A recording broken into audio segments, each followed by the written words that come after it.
Self motor assembly దానికన్నా ముందు self motor ఎలా పనిచేస్తుందో ఐడియా ఉందా? నేను చెప్పింది మీకు అర్థమైందా?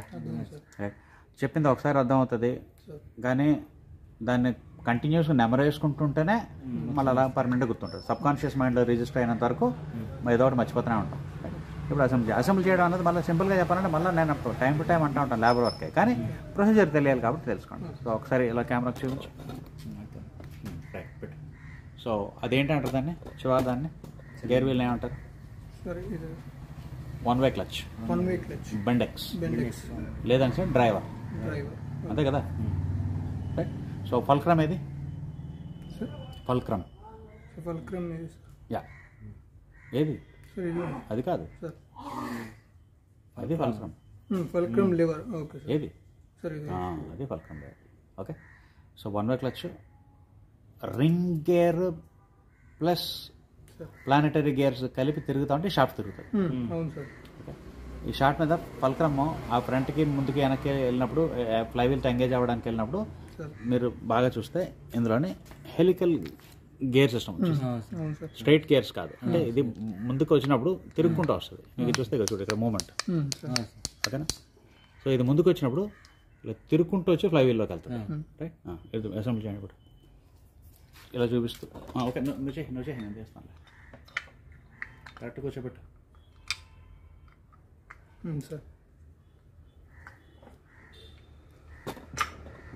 కూర్చుందా? అంత బాగా కూర్చుందా? కరెక్ట్ గాడీలో కూర్చుంది అది, ఓకేనా? సో రింగ్ గేర్ బాడీలో గాడీలో కూర్చుండిపోయింది కాబట్టి రింగ్ గేర్ తిరగకూడదు, ఇది తిరగకూడదు. ఓకే, అది ఫిక్స్ అయిపోయి ఉంటుంది. దాని మీద ప్లానెటరీ గేర్ నడుస్తుంది. ఓకే, ఎప్పుడైతే ప్లానెటరీ గేర్ నడుస్తాయో ఈ 3 కాళ్ళు ఉన్న ఆ ప్లేట్ని తిప్పుతుంది. ఆ ప్లేట్ కాస్త బయట షాఫ్ట్కి అటాచ్ అయింది, వెల్డింగ్ అయింది. సో షాఫ్ట్ తిరుగుతుంది.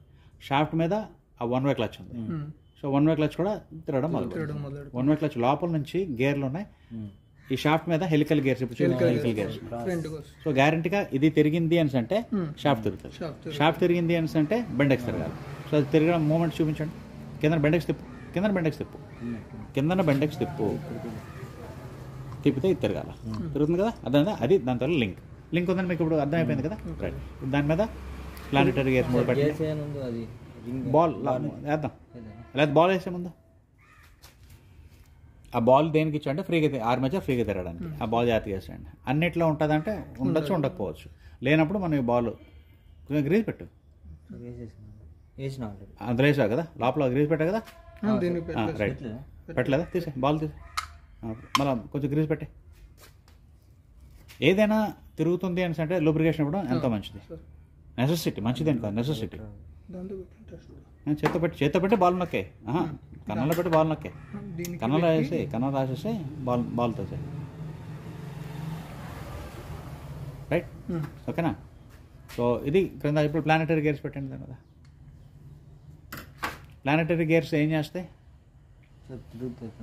తిరుగుతాయి. ఎందుకు ఇచ్చాడు ప్లానెటరీ గేర్స్? ఎందుకు ఇచ్చాడు? దాని బదులు ఆర్మేచర్ డైరెక్ట్గా షాఫ్ట్ తిప్పడానికి పెడితే బాగుంది కదా.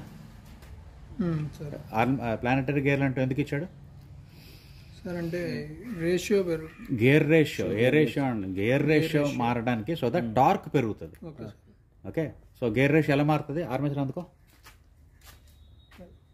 ఆర్మేచర్ మీద ఉన్న గేర్ చూపించు నాకు.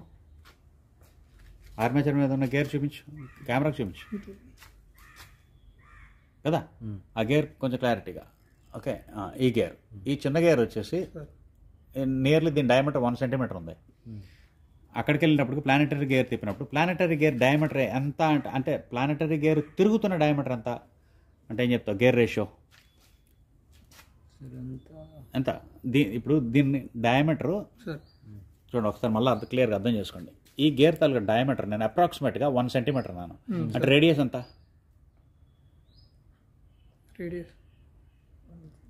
రేడియస్ అంటే మీకు తెలుసా తెలీదా? ఓకే, సర్కిల్ చక్రం ఉంది. డయామీటర్ అంటే ఇక్కడ నుంచి ఇక్కడ సెంటర్లో నుంచి. రేడియస్ అంటే సెంటర్ నుంచి ఒక సైడ్కి, సెంటర్ నుంచి end of the circle 50 mm కదా. 50 mm, right? 50 mm 5 mm? 5 mm, 10 మిల్లీమీటర్లు 1 సెంటీమీటరు, 10 సెంటీమీటర్లు 1 డెసిమీటర్, 10 డెసిమీటర్లు 1 metre, right? So 5 mm. 5 mm. So ఇది తిప్పుతుంది సార్ అంటే దీని సెంటర్ ఇది ఇక్కడ కదా. సే నువ్వు 10 kg ఫోర్స్ పెట్టావు అనుకో, దీనికి ఇక్కడ 10 kg ఫోర్స్ పెట్టావు అంటే ఆర్మేచర్ తిప్పేది ఫోర్స్ 10 kg ఫోర్స్. రేడియస్ ఎంత 5 mm 5 mm కదా.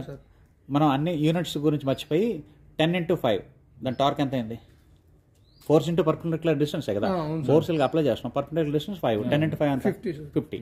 ఇప్పుడు ఇది వచ్చి ఆ 50 టార్క్ అక్కడ తిప్పుతుంది కదా. సో ఇది కూడా దాన్నే తిప్పుతుంది అంటే దాని ఫోర్స్ అదే కదా 50 mm. అక్కడికి వచ్చేటప్పటికి ఈ వీల్స్ తిప్పుతుంది. ఈ వీల్స్ తిప్పడం అంటే సెంటర్ ఇది కదా. ఈ సెంటర్ నుంచి ఇక్కడికి ఎంత, ఈ సెంటర్కి ఎంత ఉంటుంది? ఇది 50 mm, సారీ 5 mm. సో ఇక్కడ చూపించు దగ్గర, ఇక్కడ నుంచి దీని సెంటర్ నుంచి ఈ సెంటర్కి ఇప్పుడు అదే కదా, ఈ సెంటర్ నుంచే తిప్పుతుంది. సో ఇక్కడ నుంచి ఇక్కడికి ఎంత ఉంటుంది? 1 మీటర్ కాదు, 1 సెంటీమీటర్ మీకు ఎక్కువే ఉంటుంది యాక్చువల్గా కొలుసుకుంటే, కొంచెం ఎక్కువే ఉంది. ఇదేమో ½ సెంటీమీటర్ అంటే 5 mm, అది వచ్చేటప్పటికి 12 mm అనుకుందాం. ఇప్పుడు ఇదే ఫోర్స్ ఎంత 10 kg అన్నాను, 10 అనుకుందాం అంటే యూనిట్స్ పక్కన పడదాం. 10 × ఇది 5 ఎంత వెళ్ళింది? 50 వచ్చింది. ఇప్పుడు అదే 10 ఆ గేర్ డ్రైవ్లు తిప్పడం వలన 10 × 12 అయింది. 10 × 12 ఎంత? 120 కదా. 50 కాస్త 120 అయింది. అది టార్క్ మల్టిప్లికేషన్ అదా. సో అది ఆ ప్రక్రియ ఇందులో జరుగుతుంది. రైట్.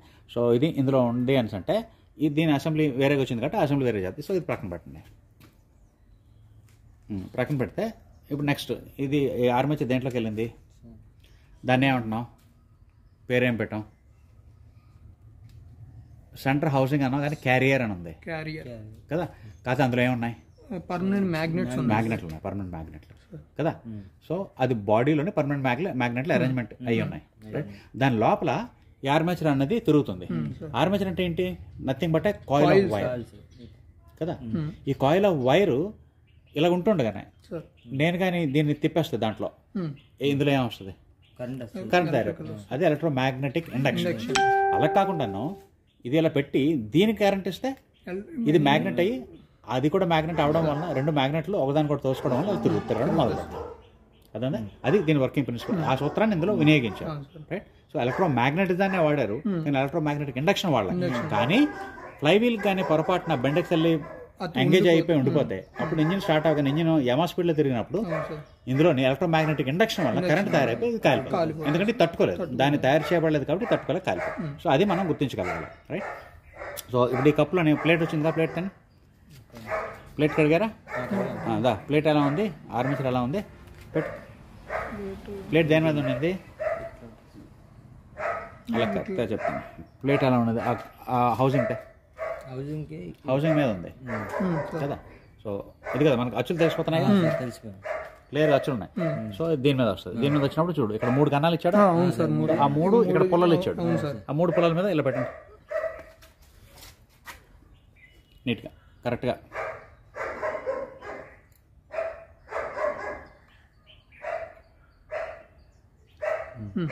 రైట్. వెళ్ళిపోయింది కదా. దాని మీద హౌసింగ్ పెట్టండి. హౌసింగ్ పొజిషన్ చూసుకో. అలా కాదు కదా, రబ్బర్ పెట్టాలిగా. సో రబ్బర్ పెట్టండి. హౌసింగ్ పక్కన పెట్టు. 2 చేతులతో ఏం పట్టుకుని ఏం చేస్తావు? అది పెట్టాలంటే అది ఎలా పెట్టాలి? దాని ఓరియంటేషన్ ఏంటి? దాని డైరెక్షన్ ఎలాగా?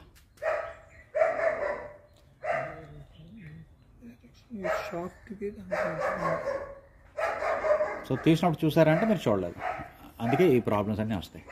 తీసినప్పుడు చూడాలా. ఉందా పెట్టు.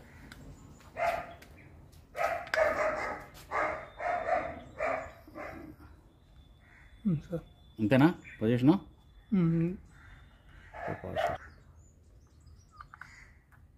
దాని ఓరియంటేషను ఎలా ఉందో ఆ గాడీల ప్రకారం అలా పెట్టా. రబ్బర్ గాడీ రబ్బర్కి ఇచ్చాడు కాబట్టి అలా పెట్టావు. ఓకే. ఇప్పుడు దాని మీద ఆర్మేచర్ పెట్టాలా, కానీ ఆర్మేచర్ లోపల మ్యాగ్నెట్ ఉంది. ఆర్మేచర్ దబ్బని లాగేసుకుంటుంది. సో నువ్వు గుడ్డతోటి కామ్యుటేటర్ని గట్టి పట్టుకొని స్లో దించు. కామ్యుటేటర్ని పట్టుకో గుడ్డతో. నీ చేతులు జిడ్డుగా ఉన్నాయి, పట్టుకొని స్లోగా దించు. లాగేసుకుంటుంది. పట్టుకో. దీన్ని పైకి లాగేసుకుంటుంది. కరెక్ట్ గైడ్ చేయి. లాగేసుకుంటాను చూడు. అంటే నేను ఇప్పుడు నేర్పిస్తున్నా మీకు ఏ విధంగా పెట్టడం బెటర్ అని చెప్పేసి.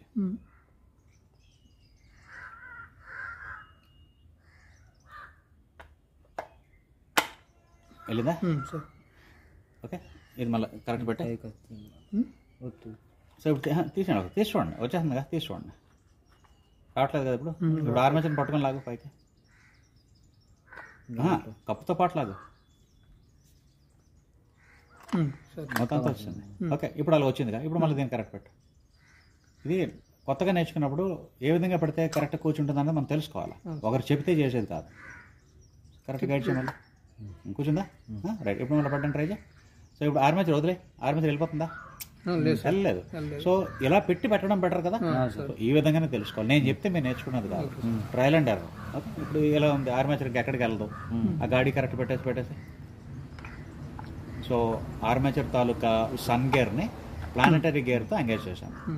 ఇంతవరకు బాగానే ఉంది, ఇంతవరకు వెళ్ళిపోయింది, బాగానే వెళ్ళిపోయింది కదా. ఇప్పుడు మనం నెక్స్ట్ పెట్టాల్సింది మనం ఆ వెయిట్ ఒకటి పెట్టాలి కదా. సాలినాయిడ్ స్విచ్ తాలూకా వెయిట్ని, సాలినాయిడ్ స్విచ్ తాలూకా వెయిట్ ప్లస్ సాలినాయిడ్ స్విచ్ పెట్టాలా? పెట్టగలుగుతామా అందులో? చూడు అందులో మరి దానికి గ్రీజ్ రాయండి. దాన్ని ఒకసారి కొంచెం కడగాలిగా గుడ్డది. సాలినాయిడ్ స్విచ్ని ఫల్క్రమ్లోని పెడుతున్నారు. ఫల్క్రమ్కి ఇంకా ఏమి ఇచ్చాడు ఇంకో పేరు బుక్లో? లివర్. కరెక్ట్, అందులో గాడిలోకి వెళ్ళాలి.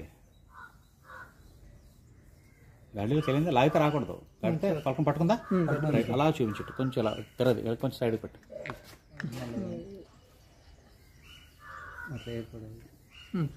కెమెరా కనిపించేటట్టు పేరుకి వెళ్తుందా? అది అలా పెట్టి దీన్ని అలా లోపలికి వెళ్ళాలి. అప్పుడు పలకనం ఆడుతుంది. వదిలి పెట్టి దోశ పట్టుకో, స్ప్రింగ్ లోడెడ్ కదా, దోశ పట్టుకో. దీని పొజిషన్ ఇప్పుడు చూసుకో, పొజిషన్ ఎలా పెట్టాలి పెట్టి స్క్రూలే. బ్రష్కి వెళ్ళేది ఏది? అదేనా? ఆ పొజిషన్ పెట్టి దాని స్క్రూలు వేసండి. అలా కాకుండా ఇప్పుడు తర్వాత ఏం తగిలించవచ్చా? తర్వాత ఏం పెట్టచ్చు, తీసైతే పెట్టచ్చు. So trial and error method మళ్ళీ తీసి తర్వాత పెట్టచ్చు కదా. మిగతా దాన్ని అసెంబ్లీ చేయండి. ఇప్పుడు దాని మీద ఏంటి వస్తుంది? బ్రష్ కిట్ వస్తుంది. సో బ్రష్ కిట్ వేసినప్పుడు అది కదలకుండా పట్టుకొని బ్రష్లు జాగ్రత్త ఎక్కించాలి. ఎందుకు? ఈ బ్రష్లోని ఆ బ్రష్లు లోపలికి వచ్చేసినాయి, దాన్ని వెనక్కి తోసి పెట్టాలి. రైట్. సో దీన్ని వైజ్లోకి ఎక్కించండి. వైజ్ మీదకి ఎక్కించిన తర్వాత తప్పు చూడండి, వైజ్లోకి ఎక్కించండి. తిన్నబట్టి ఇప్పుడు కొంచెం టైట్, చిన్న పేరుకి పట్టుకున్నట్టే టైట్ చేస్తే చాలు. రైట్, పట్టుకుందా? ఓకే, ఇప్పుడు బ్రష్లు పెట్టాలా. సో బ్రష్లు పెట్టాలంటే మీరు అటుకి కాకి ఇటుకి కాకి పెట్టారు. బ్రష్ కన్నం హోల్డర్ వెళ్ళేది ఆ రబ్బర్ అంటే మీ సైడ్ వచ్చేటట్టు పెట్టుకోండి. అది కాదు, బ్రష్లు ఎక్కడ వస్తాయి అవి? ఆ కన్నం ఎట్టు ఉంది? బ్రష్ హోల్డర్ గ్రోమెట్ వెళ్ళే కన్నం అది అట్టే ఉన్నప్పుడు మీరు ఏం పెడతారు? మీ సైడ్ తిప్పుకోండి. అలా పెట్టుకో. ఓవర్టైట్ చేయక, జస్ట్ పట్టుకున్నట్టు చాలు, మనకు సపోర్ట్ చాలు. ఓకే, ఇప్పుడు బ్రష్లు పెట్టాలా. సో బ్రష్లు స్ప్రింగ్స్తో తోస్తున్నాయి, బయటకు వచ్చినాయి కాబట్టి అది లోపలికి ఎలా పెడతారు?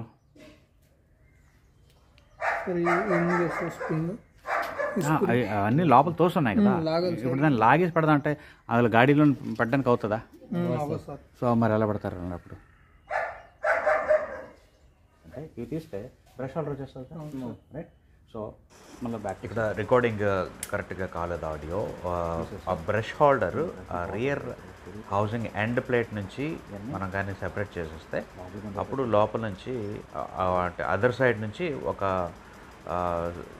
సమ్ ఆ సైజు ఉన్న ఆర్మేచర్ మీద కాంపిటేటర్ ఉన్న బిట్ సైజ్ ఏదో ఒకటి కరెక్ట్ బిట్ తీసుకొని ఆ బిట్లోని ఆ బ్రష్లని కూర్చోబెట్టిన తర్వాత అప్పుడు డైరెక్ట్గా ఆర్మేచర్ మీద దాన్ని ఇన్సర్ట్ చేసేయచ్చు. సో ఫ్రెండ్స్, ఇక్కడ నా స్టూడెంట్స్ ఫస్ట్ టైం వాళ్ళ లైఫ్లోని ఒక సెల్ఫ్ మోటార్ని థియరీ పార్ట్ వినిన తర్వాత అసెంబ్లీ చేయడానికి ట్రై చేస్తున్నారు. సో కొంచెం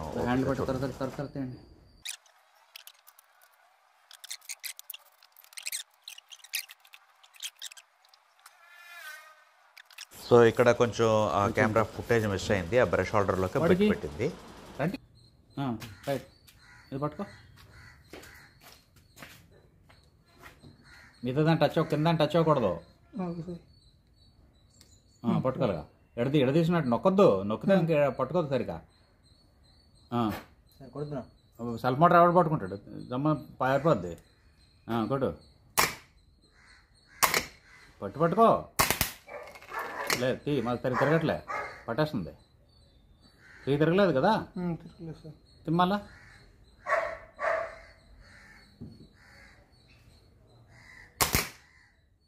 తిప్ప సార్ కొట్టుకుంటే పట్టుకుంటే తిరగాల, జమ్ము తిరగాలి. ఓలే, ఇప్పుడు నాకు అర్థమైంది నువ్వు ఏంటంటే నీ సేఫ్టీ చూసుకున్నావు, నా సెల్ఫ్ మోటార్ దొబ్బేసినా పర్లేదు అన్నట్టు. ఎస్ సార్ నో, మీరు చచ్చిపోరని చెప్పాను కదా, మహా అయితే తొక్క లేస్తుంది అంతే. లేస్తుంది, లేకనే సాయి. ఎప్పుడు లేస్తుంది, నువ్వు ఇలా టచ్ చేయకుండా కొంచెం జంకుతూ టచ్ చేయనట్టు ఉంటావో అప్పుడు వస్తుంది. పెట్టు, కాన్ఫిడెంట్ పెట్టు. రెండింటికి కాన్ఫిడెంట్గా టచ్ చేసి పెట్టు. అయితే వదులు, మళ్ళా పెట్టు. అలా దద్ద ఆడిచ్చు. మళ్ళా మళ్ళా సరిపోయిందా? అంతే, చెకింగ్ అయిపోయిందిగా. సో 1 month అయింది మీరు వచ్చి, చక్కగా చేసేయగలిగారు. కొంచెం జంకుతున్నారు, మీ సేఫ్టీ ఎక్కువ చూసుకుంటున్నాను, నా సేఫ్టీ కన్నాను. వీడు పోయాడు కానీ మేము పోకూడదు అన్నట్టు చూస్తున్నారు. ఓకే, జోకులు వేస్తున్నాం కానీ ఎనివే అదే కదా, ఈజీ, పెద్ద డిఫికల్ట్ ఏం కాదు. మెకానికల్గా చేయడం ఇప్పుడు వచ్చేసింది, ఇంకా దాని మీద పెద్ద పట్టించుకోమాకండి. థియరిటికల్ కన్నా ఏంటి, దాని వర్కింగ్ ఏంటి అనేది పదే నెమరేసుకుంటా ఉంటే అన్ని లారీలకి, బస్సులకి, కార్లకి, ఇవి బైక్లకి అన్ని వర్కింగ్ ప్రిన్సిపల్ అయితే సేమ్. త్వరగా క్లోజ్ చేయండి, ఆకలేస్తుంది. సో ఫ్రెండ్స్ చూసారు కదా, ఇద్దరు students, 1 from Vijayawada and 1 from Nizamabad, Sai and Srujana. వాళ్ళు నా దగ్గరకు వచ్చి 1 month అవుతుంది. మెకానికల్ కోర్స్ కోసం వచ్చారు. బట్ 6 months నా దగ్గర ఉంటారు కాబట్టి నేను ఏ పనులు అయితే చేస్తూ ఉంటాను, అన్ని పనులు నేర్పిస్తూ ఉంటాను. ప్రస్తుతానికైతే ఆన్లైన్ క్లాసెస్ వాళ్ళకి చెప్తా ఉన్నాను. నైట్ టైం, డే టైం అంతా పాపం వర్క్ నేర్చుకుంటూ ఉంటారు. నైట్ టైం మేము ఆన్లైన్ క్లాస్, ఎలక్ట్రికల్ బ్యాచ్ ఆన్లైన్లో ఉంది. వాళ్ళతో పాటు నేను వీళ్ళని కూడా జాయిన్ అవ్వమని చెప్పాను. సో దట్ ఎంతో కొంత ఎక్స్ట్రా నేర్చుకుంటారని చెప్పి. So online classes every 1st of the month and every 15th of the month start అవుతుంది. నేను ఎలక్ట్రికల్ అండ్ ఏసీ. ఎవరైనా ఇంట్రెస్ట్ ఉన్న వాళ్ళు అయితే సంప్రదించండి. ఆన్లైన్ ఎలక్ట్రికల్లోని ఈసీఎం రిపేర్స్ నేర్పించాం కానీ ఈసీఎం వర్కింగ్ విధానం అంతా నేర్పిస్తూ ఉంటాను. So thank you so much for watching and you all have a very